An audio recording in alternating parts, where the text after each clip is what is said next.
j'ai tout reconfiguré. Alors, en fait, c'est un sac un petit peu plus grand, Everlestock. Je mettrai les références ici. Simplement, là où on gagne pas mal, alors évidemment, j'ai toujours la place pour la partie ventrale, c'est simplement, voilà, on voit peut-être pas super bien, voilà, c'est que avec les systèmes de support ventral, de chaque côté, j'ai pu mettre par exemple la trousse médicale, la gourde et deux des sacs, dont un qui est encore vide quasiment, avec, bon, il y a les jumelles. Donc voilà, il y a partie optique, etc. Et les différents trucs. Donc là, vous avez tout ce qu'il y avait avant. Et en plus, j'ai pris le sac vêtements qui était dans la petite valise à roulettes et j'ai réussi à le mettre dedans. Donc tout reste à peu près pareil. Alors évidemment, ces trucs-là restent à l'extérieur parce que vous pouvez pas raisonnablement mettre autant de volume dans un sac. Sinon, il vous faudra un sac de 120 litres. Et là, ça devient un truc vraiment gigantesque. Mais je ne sais pas si on le voit bien, voilà peut-être. En fait, l'épaisseur reste faible. Et c'est ça qui est intéressant. C'est que plus vous mettez des trucs sur l'extérieur, plus ça va tirer votre dos vers l'arrière. Et ça, c'est pas bon. On peut imaginer, vous n'avez pas besoin de la gourde en plus, hein, il y en a assez, j'en ai quand même mis une. La poche, ici, il y a la poche qu'on voit presque plus, mais il y a le système d'eau. Ah oui, elle est ici, en fait, tout bêtement. Donc je cherchais le. Voilà. Une gourde ici, une gourde de l'autre côté, donc il y a quand même 1, 2, 3, 4, 5 litres d'eau potentiellement ici. Donc à charge complète, vous êtes à 20 kg. Donc on reste à 15 kg plus 5 litres d'eau, bon, c'est pas mal. Alors, est-ce que vous avez besoin de plus ou de moins? Encore une fois, c'est vous qui voyez. Donc, j'ai quand même gardé l'accroche j'avais pas besoin de tous ces tendeurs, mais je les ai gardés quand même pour maintenir tout ceci compact. Et au cas où je veux, par exemple, s'il fait chaud, j'ai une veste, je veux l'enlever, la mettre par-dessus encore, eh ben, je peux l'accrocher. Donc il y a la couverture de l'armée suisse, on a le plage Palatka, ici reste la partie médicale avec à l'intérieur ben voilà, tous les systèmes médicaux que j'ai présentés, en plus du trauma kit sur le côté. À l'intérieur, il y a tout ce qui est popote, la bouffe, donc j'ai mis un des sacs de nourriture en plus. Donc, il a plus de choses et il permet d'avoir des choses plus compactes. Donc, parfois, voilà, on essaie de faire petit et le côté petit, bah, ça marche pas et il faut revenir à des contenants plus grands pour avoir une meilleure capacité. Il y a toujours la tente et le duvet et le protège-cul. Donc voilà, et j'ai gardé, voilà, les outils sont tous dans des poches latérales. La pelle russe est ici, dans une poche latérale. Et alors après, est-ce que il faut porter ça pendant quelques heures en marchant pour voir si les poids sont bien répartis? Ça, vous ne pouvez le savoir que en le faisant. Donc ouais, je pense que là, on est à 16 kilos peut-être. Et si on rajoute les 5 litres d'eau, voilà, 20, 21 kilos. Mais c'est jouable, hein, 20 kilos aussi. Moi, je marche souvent, je m'entraîne à porter des sacs lourds. Ça va, j'ai les muscles du dos et des jambes bien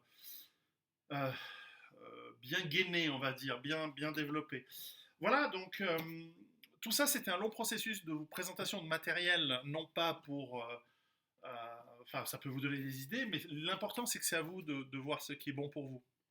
L'important, c'est vraiment de vous mettre vous-même, euh, comment dire, euh, de prendre la responsabilité de votre mental, de votre compétence et donc du matériel pour comprendre qu'est-ce que vous voulez prendre, qu'est-ce que vous allez mettre en place et ce qui vous correspond d'abord à vos besoins, correspond à votre capacité physique de port, par exemple.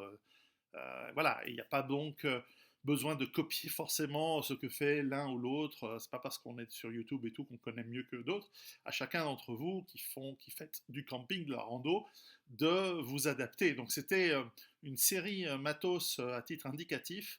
À vous de rajouter ce qui va pour vous et d'en faire quelque chose de bien pour vous, pour votre famille, tout en ayant bien conscience des risques qu'il s'agit, voilà, à l'évacuation. Encore une fois, je répète tout ce que j'ai dit au tout début de cette série, eh bien, c'est une manière de vous assurer contre soit des petites catastrophes, vous devez quitter votre domicile parce que... mais ça peut être parfois même un truc tout con, hein, voilà, l'incendie, et une inondation, ça arrive, et donc prendre quelque chose avec vous rapidement. Si vous avez du temps, si on vous dit, ben voilà, il y a des termites dans votre maison, ça arrive dans des maisons en bois, voilà, dans une semaine, faut partir parce on va tout sulfater à l'intérieur des produits chimiques. Bon, ben là, vous n'avez pas besoin d'un sac d'évacuation, vous prenez vos valises, vous prenez vos affaires, etc. L'idée de l'évacuation reste quelque chose d'exceptionnel et de rapide. Et donc, moi, ce que je trouve intéressant, c'est de combiner votre matériel de camping, de bushcraft, de tout ce que vous voulez, avec le sac d'évacuation pour qu'il y ait toujours tout au même endroit et avec ces modules, voilà, la petite valise à roulettes pour mettre des choses en plus, etc., etc. Que vous n'avez pas besoin de prendre avec vous en faisant du camping tous les week-ends. Et donc, en faisant ce module, vous allez voir en plusieurs itérations, en réfléchissant qu'est-ce que j'ai besoin, qu'est-ce que j'ai pas besoin, en adaptant vos budgets à tout ça, vous allez petit à petit arriver à une configuration qui vous est confortable et qui est adaptée à votre stratégie et à vos besoins de famille voilà. Ok, donc à vous de faire le vôtre. Hein. N'hésitez pas à faire des vidéos et de montrer un petit peu comment vous vous êtes organisé vous-même. Euh, et, euh, et c'est toujours très intéressant de voir ce que les gens font. Et voilà, je vous remercie d'avoir suivi cette série. On en a fait, c'est la 40e, on a fait 40 vidéos. Pas toutes sont liées à l'évacuation, mais la plupart. On en fera encore, j'en ferai encore des vidéos matos sur des produits qui ont peut-être rien à voir avec l'évacuation, avec d'autres choses. Il y a toute la partie défense que je n'ai pas traitée à dessin. Vous savez, nous sommes aujourd'hui dans un environnement beaucoup plus euh, avec beaucoup plus de censure, donc il faut faire très attention à ce qu'on montre et ce que l'on dit, même si pour l'instant tout a toujours été légal, etc. Nous devons faire attention et nous devons apprendre à lire entre les lignes et à écouter et à lire entre les mots.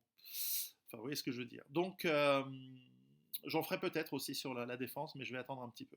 Voilà, donc sur ce, je vous dis comme toujours, préparez-vous et à bientôt.